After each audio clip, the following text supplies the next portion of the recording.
Hi, everybody. Nate Lind here. I have another great who's who of the M&A space online.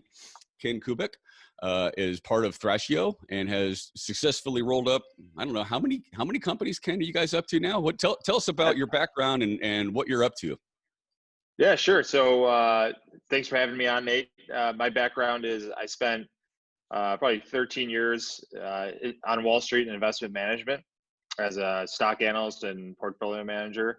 And I just got to the point where I kind of got burned out on that. Wanted a little bit more control of the outcome of what I was working towards, not relying on other people's to run businesses. So I actually made a pivot and uh, got teamed up with an entrepreneur in Boston that had multiple businesses, one of which was actually a $15 million a year Amazon business. And it was a wholesale business. So we had a team of buyers managing probably 500 brand relationships at the time. I was brought in to run that, kind of restructure the business. And then it was very similar to what I was doing before. Instead of allocating money and capital to stocks to create a portfolio, we were picking brands and looking for gaps in inventory in the Amazon marketplace, et cetera, and betting return on invested capital effectively. And then I got connected with an entrepreneur in Boston who was starting up Thrasio, Carlos Cashman, one of our co-founders, and he told me what they were doing, and I was just so excited about the opportunity because I kind of I knew Amazon, but then I also knew the opportunity on the consolidation side and how big the marketplace was. And so Carlos and our other co-founder, Josh Silverstein in New York, both serial entrepreneurs. Carlos probably started 5-6 companies, software-based. His most recent was a ad agency, a digital ad agency. They were one of the top Facebook ad agencies. He sold that. And then Josh in New York is a venture capitalist by trade. And then he kind of pivoted into executive operations over the past 5-6 years. So they were going to team up and actually roll up D2C brands, smaller D2C brands, leverage Carlos's SEO kind of background and expertise. And then Josh actually helped, got connected with Casey Gauss from Viral Launch, who is a research a software platform for Amazon sellers. And then that opened his eyes into the FBA ecosystem and the business model, et cetera. So yeah, that got them excited, and they actually pivoted the thesis from D2C to FBA brands. So they made the first acquisition in summer of 2018. Got their feet wet, made a few more acquisitions, and then really started to build out the team. I was brought in November of 2018. I think I was like the 8th employee to kind of run at the front end of acquisitions, and it's been an awesome journey. So when I was started in November 18, we had raised probably $10 million total of capital. I was the 8th person in the company. We had made, I think, 3 or 4 acquisitions. Fast forward to today, we have almost 200 people in the company. We've acquired over 45 brands, and we've raised over collectively $250 million worth of capital. So it's been quite a journey. So why did you guys strategically go down the route of buying brands instead of building them? With the background that you guys all have, it sounds like you could have just built some of your own too. Yeah, so it really comes down to kind of the cost of, it's getting more expensive and time consuming and harder to launch new products and brands on Amazon. I mean, the market's been saturated. There's definitely still opportunity. I'm not saying that it's there's not ample opportunity on Amazon, because there is, but what we found is, our thesis is basically, let's go in and buy the leaders that haven't really established that position, because the market has changed in terms of, it was very easy to launch in 2012 through kind of 2015, 16. In regards to, there were a lot looser terms of service on Amazon when it came to review gathering and buyer groups and things like that you could utilize to build up your review mode, and it's just got much stricter over time. Part of that was, just abuse of the system, which, happens everywhere. So now we're really focused on, let's buy the leaders, play defense and offense at the same time, and use our capital to our advantage to do that. So how do you assimilate these companies into your larger enterprise? Like, what does that process look like post acquisition? Yeah, it's a great question. So I mean, that's one of the big lifts that we've done from an operations standpoint over the past 12 months is really kind of build out this conveyor belt from the moment that we close the acquisition to taking over all the advertising, taking over the supply chain, et cetera. I mean, we fold everything in, and it's one of the beauties of consolidating sellers on a single marketplace is you really get to know how to operate within that marketplace. And so we have a series of checkpoints that are it's in the hundreds as each brand comes into our portfolio and into our system. And so we have I would say kind of functional expertise at a high level in the center of the organization, marketing and advertising, supply chain, general operations, finance, and then creative and product development. And each brand is run at through those functional centers, and then underneath that we have senior brand managers that probably have anywhere from 7 to 15 years experience in general ecom, either running businesses, running storefronts, etc. And then they manage a team of brand managers, and each brand manager probably has 2 to 4 brands under their management. And then we have a team in Manila for that handles a lot of our customer service. And so the brand managers are kind of in there fighting day to day, monitoring competition, prices, looking for opportunities, new products to launch, et cetera. And then they kind of reach up into the functional expertise teams and leverage their experience and know-how. That's fascinating. Yeah, I'm guessing with you say that you're up to 45 companies Yeah. that you guys have acquired, and within those, I'm Yep. sure dozens of SKUs, ASINs per company. So, do you have an Oh yeah. idea how many actual products are under the umbrella right now? It's in the thousands. Oh man, Yeah. the logistical. So Uh, yeah, we're building out. I mean, our building out a lot of technology in house. So we have a great CTO and a great chief product officer. We're we've gone. The original thesis, I think, was to let's consolidate. 100, 200 million worth of revenue, and then just see where we're at. As we started to do this, we realized that it's a bigger task than originally thought. And so which is great because it also creates a moat around our business and a competitive advantage if we can really execute well on it, right? So we kind of doubled down on the operation side and the technology side to allow us to go at scale. I mean, I think we have probably 10 companies right now that are in due diligence, so we can acquire 5 to 7 companies a month, which is pretty incredible. Our due diligence process is our team's awesome. And so it's really, we now are in a position where we're focused on, hey, instead of consolidating, 200 million, which we're already at, we think there's an opportunity to, double, triple that over the next 2 years and really focus on building a kind of a next generation consumer products company. Now, do you see yourselves as a product company, a product enterprise, or do you see yourselves as building underlying software and technology, and later, move into the SaaS side? Because I know the multiples change dramatically when you're going into subscription based, in SaaS, in Yeah. technology versus individual sales. I'm curious about your thinking around that. Yeah, I think a little bit. It's more of the former. So building a conglomerate, again, next generation CPG. So if you think about old line, it's all built around the wholesale model. Direct to consumer became an after effect, and marketplaces became an after effect of the wholesale model. We're in a position where we're on the most profitable platform, Amazon. I mean, the businesses we're acquiring are running at kind of 20, 30% net margins. And so we're using that as our, kind of R&D, product R&D innovation engine, the M&A, and then we're looking for opportunities to take those brands, further. So we are taking brands into physical brick and mortar in the US.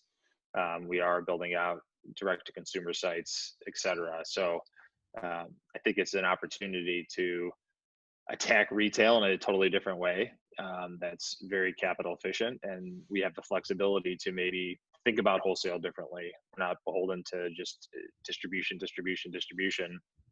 and looking at the channel a lot differently than people have in the past. That's fascinating, and I can liken it to Procter and Gamble, for instance. Like you said, they're wholesaling, so their margins super slim compared to direct Yeah, to consumer. So kind of replicating that sort of thinking, but taking the product all the way into the consumer's hands, as opposed to going to the distributors and taking a smaller cut. Is that kind yeah, of a fair way of saying it? yeah, and also, right? I mean, it's 55% of consumers start their search on Amazon, right? I mean, how many times have you gone into a store and you're like, oh, let me just see if it's on Amazon if it's cheaper, right? Every So time. every time, right? Everybody does. So I also think there's we also think there's an opportunity to maybe you're using that channel as it's is viewed as a marketing engine that's driving then high converting traffic to your site and Amazon, right? Um, versus just focused on the profitability and distribution and high turns that wholesale provides. So there's things like that that's just strategically the landscapes, particularly in this environment, that we're in globally with COVID-19, the acceleration online is happening. It's going to continue to happen. So I think there's an opportunity for disruptive business models to be born out of that. Absolutely. I think the coronavirus and COVID-19, like in general, has if it hasn't, I don't know how people haven't seen this, but it's really shining the light on the necessity of e-commerce, Yeah. and even more so for the unfortunate side effect of it is, we're seeing a lot of the people that are really affected. That's the mortality rates are really higher in the older population. I think Yeah. I was talking to Ron Matheson actually the other day, and he was talking about how he spent a little bit of time with his parents and helped them get onto Shipped so that they can get groceries delivered to them. And Yeah. just in that one sample, he was like, my parents never would have done that before. Like they just Never. go Yeah. into the grocery store, and now at least they've been exposed to the like Instacarts and Shipped and these other grocery delivery models that that segment of population can somewhat be resistive to technology and change, or just not as Yeah. interested in adopting that. It's kind of interesting to see over the next couple of years how much more that audience or that demographic starts to accept more e-commerce, because they're kind of like the last stronghold, as the baby Yeah. boomers start to move through, and unfortunately they'll pass along sooner or later. The next generations of people are using those e-commerce engines and systems without any hesitation. Yeah. Yeah. And you're even seeing, we're seeing, and just day. You think about day parting, right? So traditionally Mondays and there were certain days of the week that were really strong for e-commerce sales. Now we're seeing explosions on like Saturdays and Saturday afternoons and Saturday evenings, right? As people are sitting around, maybe having a few drinks and let's go shopping, right? It's just versus they'd be out at a restaurant or doing things that. So there's also I think going to be an actual shift of dollars. There was this huge shift towards experience away from physical products, particularly with the younger generations, and that might start to swing back to products. Um, it is just really going to be interesting to see what happens. There's never a better time, I think, to be a part of e-commerce. I think No, I totally agree. in the next 15 years, it's just going to get more and more exciting. Ken, tell me a little bit about what is the effect of adding the EBITDA of these smaller companies do to, like, and what does it do to your company's valuation? And is there an arbitrage effect that happens? Because if you acquire somebody, let's say at 3x EBITDA or Yep. 3.6 or 4, because of your size, you're automatically kind of in a higher EBITDA or higher multiple anyways, right? So isn't there almost like an Yeah. immediate magnification of your valuation when you acquire these other companies? Yeah, there is. I mean, that's a classic roll up, right? It's you're bolting together. There's a scale advantage. It's all predicated on the scale advantage that you're bringing to the table. If you're just an asset aggregator, maybe you can get a couple turns higher on EBITDA as you hit certain levels. But the real kind of arbitrage comes when you're actually adding a lot of value. So, for us, we're in a point now where, our portfolio on average, we increase trailing 12 months EBITDA by anywhere from 45 to 65% on average post acquisition. So I think, when you look at that, there's a lot of value in that, right? If prices stay kind of where they're at in the marketplace, and we continue to prove that value that we're adding post acquisition, it's a very attractive, just business model in general. Let alone, having proof statements of 3, 5, 7xing businesses over a 1 to 2 year period, which I think we're really on the cusp of when we really figure out all these other distribution avenues. And I'm sure you've seen it with in your ecosystem of e-commerce professionals that you can catch lightning in a bottle pretty quickly, and when it happens, it's pretty powerful. So and then there's as an entrepreneur, I mean, so what we've seen is a big shift of the businesses that we're buying are entrepreneurs that very smart and treat it as a business versus just a product and a product idea. Now there's still a lot of people that are just, hey, they're product people and they don't have a strong business acumen. But a lot of them do, but they also have deficiencies in certain areas. Maybe they were a marketing, they're great at marketing and SEO, but they don't know how to negotiate with suppliers and really strong arm and get the lowest price, right? So we can maybe come in and reduce cost of goods sold by 25, 30% in our first conversation with the supplier. Or they're really good at that, but they're spending 15% of revenue on advertising and they just have a very low return because they're overwhelmed by Amazon's ad platform and they outsource it to an agency or something like that. So there's all these different areas that we've kind of brought, best in class operators in our company to build out their teams to capitalize on all those little opportunities. And then when you think about, because we're centralized, all those functions, one little tweak, like, so if our marketing team or again, our supply chain team starts to consolidate containers or something like that, and they come to the table and say, hey, we can save 100 basis points by enacting this one thing. And now you roll it out across, 200, 300, $400 million worth of sales. That's a big impact.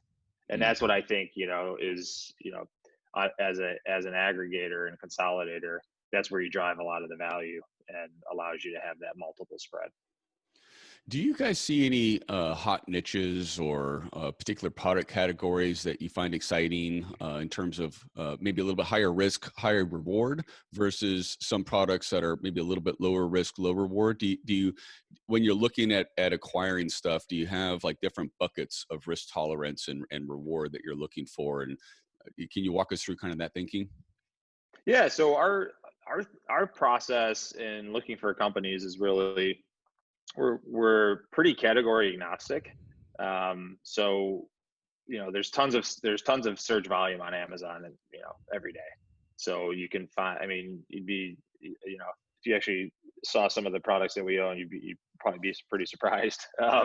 But we're just looking for leaders in their space. So it could be, a pet deodorizing spray, which is one like a trail hiking stick. I mean, it's just across the board. So we look for kind of stable, evergreen demand products. We don't try and fly too close to the sun.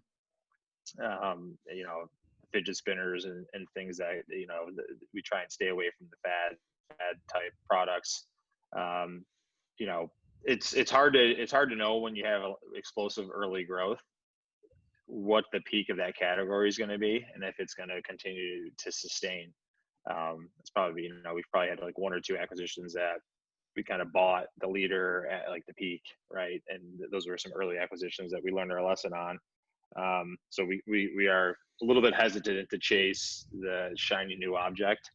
And the way that Amazon works, it's a very efficient competitive market, right? So things can be great, but you just know somebody's coming up behind. You know, there's going to be a supplier that's going to be competing direct from China with you at some point, right? Unless you build a great lead and differentiate on product quality and things like that, which we try and do. It's fascinating. What can you tell us? What's going on with it's kind of topical to like what's going on right now here in April Yeah. and May 2020. What's going on with Amazon right now? There's been with the COVID-19 has been some changes and stuff. How's that affected you guys? What's the day in and day out at Thrasio dealing with Amazon? Yeah. So I mean, overall, it's been a net positive in terms of the demand curve for a lot of our brands. We sell globally, so the pan EU and UK markets have been, extremely strong. Um, so we've just been fortunate to, through some of our acquisitions, to get products and brands that are very topical right now. So a lot of like home exercise equipment, arts and crafts, you know, um, massage type products, just things that if people were going out to do that they still need to do for general health and well-being. They just seen explosive demand, and we've also seen products that have suffered. So auto-related products, for instance, is a category, or obviously nobody's really driving right now. But I think that category will rebound, I think, pretty strongly as last recession. Coming out of the 08, 09, people kept their cars a lot longer. They invested in their cars. Maybe they held it for another year or two. So I think that space will actually be one that rebounds, the aftermarket products for auto. So overall, the portfolio has performed very well in March. We've had the fortunate capabilities of having the capital. So our supply chain team is amazing. Our head of supply chain ran a $2 billion sourcing PL at Maersk, one of the largest global shippers. So he's got amazing connections that he's been able to leverage.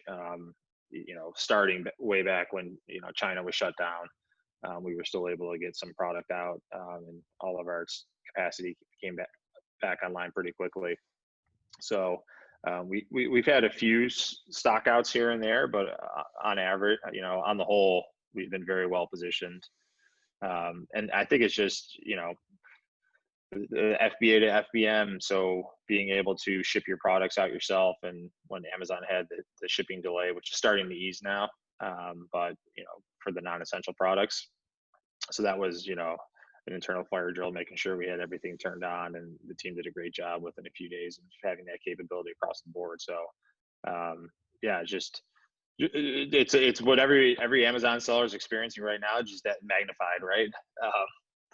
But having the fortunate position of people that have experience handling all this stuff before across the different levels. So it could be everything from marketing, right? Like bids are going down. So do we invest heavily to increase our rank? So when we come out, we're caught up, we're higher in the algorithm, right? So there's all those things, and those are a lot of the discussions that we're having right now internally on a strategic level.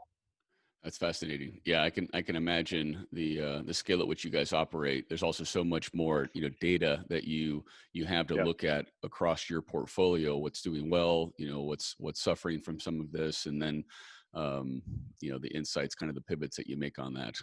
It's got to be some interesting conversations in your internal war room, I'm sure. Yeah, that's what's cool. I mean, we're becoming outside of food. So there's a few categories where we just it's just not our strike zone, and that's kind of food, supplements. Um, Health and beauty is a gray area for us, but outside of that, we're becoming this little microcosm of the economy, if you will. So we have stuff that's doing well, doing not. You need it at home, you need it in the office, outside, etc. So it's really cool to see the trends and what people are gravitating towards. Got a lot of friends in the supplement space, and if they're anything to do with it, like health and immunity and that sort of stuff, man, they're doing really good right I now. know, I know, I know, I know. I mean, Awesome. it's just that's a very competitive market. Just obviously the profitability is awesome. So it's always when you have a highly profitable segment, it's going to welcome competition. Absolutely.